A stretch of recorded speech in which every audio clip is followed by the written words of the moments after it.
Hey, grade eights. I know some of you have been getting a little bit confused with the algebra work that's been posted. And it's definitely a trickier unit. And ideally, we would be in the classroom where I'd be able to help you right as we were doing it. But I'm hoping that this video here will help clear up some of that confusion. And I hope that you do watch it because this unit is important for grade 9. You're going to be doing a lot of algebra in grade 9. It kind of comes up in various units when you start talking about slope and when you just start doing other things. Algebra is going to be important from now and throughout the rest of your high school math careers. So once you get it, it's kind of fun. It's kind of like solving a puzzle almost. And when we see equations, so an equation is something that has an equal sign, right? So let's take, for example, we have x. I guess I should have tested my whiteboard markers before I started filming. Hold on, I got an emergency backup one. Take 2, x. I'm gonna put a little thing like that there. Minus 6 equals 4. So this is an algebraic equation. That's supposed to be an equal sign. Let's fix that. There we go. In an algebraic equation, or on any equation, that equal sign means that the left side of the equation here is equal to the right side of the equation. So we have some stuff going on, some subtraction, and it has to equal 4. What is this x? Is it a multiplication symbol? No, it is a variable. Okay, variables are symbols that we use to represent numbers. So I could have drawn a basketball. I could have used the letter J. I could use the letter M for Mr. Midgley. But for some reason, the math guys, the math gods back in the day, decided to use the letter X a lot in algebra, which I know gets confusing because X could also look like the multiplication symbol.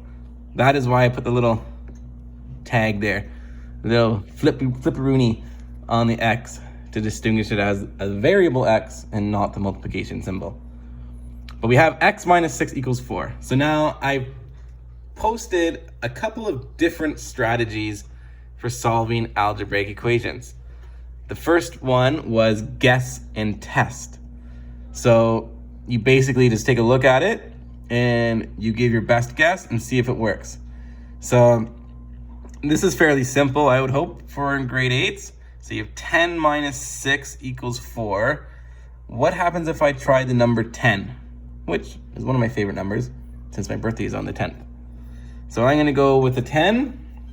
So below it, I'll now, instead of writing x minus 6, I'll write 10 minus 6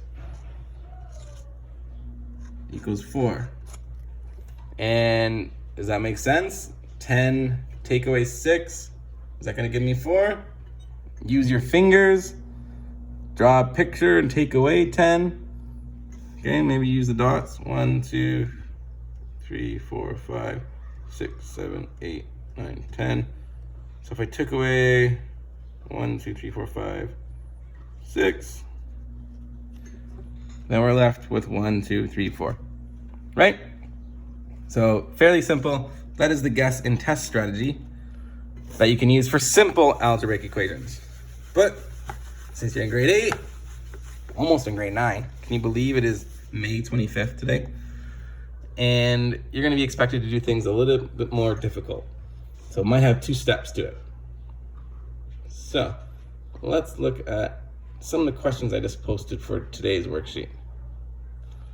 The worksheet's actually kind of easy. So one of the questions on the worksheet I gave you is evaluate 7x where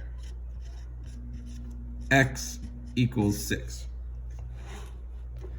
Okay, so what it's saying is it's giving us the number for the variable.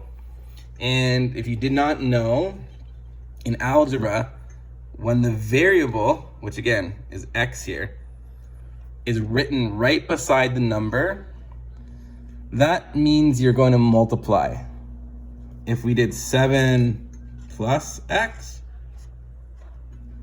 that would mean we're adding it together.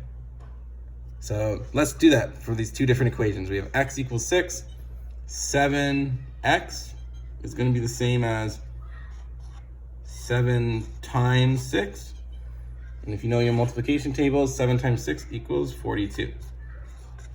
Whereas if it's 7 plus x, we're going to get 7 plus 6 equals 13. And now, I did the equal signs going from left to right here. That was actually probably bad practice. I will erase. You might have wanted to, and you were going to want to do in high school, is like right underneath it. Because you don't want to have two equal signs on the same line. So you'd rather do 7 times 6 equals 42. Okay, so you go below it because you don't want two equal signs on the same line. No, okay. That's not what I don't think you guys are having trouble with, though. I think you guys will be fine with substituting numbers in and solving equations. Let's go something a little more difficult. Let's try like 4x plus 5 equals 21. So 4x plus 5 equals 21. Now, what you're trying to do when you're solving, we're trying to solve for x. Okay, solve for x. So this is called isolating the variable. One of the strategies we were taught that I posted in Google Classroom was the balance model. Now, if Mr. McEwen wants to record a video and explain the balance model, he would probably do a much better job than I would. I am a little bit more familiar with using opposite operations, and I guess that's my preference, as I always end up teaching it that way. But it's good to know the various strategies, so I might bug Mr. McEwen to get him to do a video, but I'm going to show you how I would solve this using opposite operations. So if you think of addition and subtraction, they are going to be opposites. Multiplication and division, they are going to be opposites. So first thing I want to do is I want to move this number 5 over to the other side of the equation. Okay, because remember, when it has the equal sign, the equation must always stay in balance. It's like a balance scale. That is what the balance model showed. You had a visual of a balance scale, and you had to make sure both sides were equal. So that means if I'm getting rid of this 5 here, I also got to get rid of 5 on the other side. Because whatever you do to one side of the equation, you also have to do to the other. So I'm going to rewrite this equation, and I'm going to use opposite operations. Because we always get rid of the constant, the one that doesn't have the variable attached to it. So if it's plus 5, I told you the opposite of addition was subtraction, so I'm now going to do plus 5 minus 5. Why do I do that? Because 5 minus 5 equals 0. So it cancels it out. It gets rid of it, which is what we want. But remember, if I do it to the left side of the equation, I also have to do it over here. So now I also have to do 21 minus 5, which we know does not equal 0, but it equals 16. So we are now left with 4x equals 16. And when the variable is written right beside the number like that, we know it's multiplication. And we now know that division is the opposite of multiplication. So how do I isolate this variable x? Well, I will do division. So I'm now going to do 4x divided by 4. Okay, remember that horizontal line that we draw means division. I'd rather you do it that way than using the little division symbol with the 2 dots. Use it almost like make it look like a fraction. And now the 4s, 4 and 4, they cancel each other out. But whatever I do to the left side of the equation, I have to do to the right. So I'm now going to divide 16 by 4. And again, doing 16 divided by 4 mentally in your head, I just know my times table, so I kind of revert back to multiplication. I know that 4 times 4 is 16, so obviously 16 divided by 4 will also be 4. So that means x equals 4. And now what can you do? The nice thing about algebra is you can always go back to check your work. Remember, the original equation was 4x plus 5 equals 21. So if I just move this over here, so if I have 4, instead of x, I put 4 times 4 plus 5 equals, well, I know that 16 is 4 times 4, 16 plus 5 equals 21, right? So we'll put the 21 there too. So there you have it. That is a way of solving algebraic equations using opposite operations. I hope this video was helpful to you and gave you a little bit more understanding of what algebra is all about. The gap closing pages, some of the questions I think are a little more, they're a little tricky.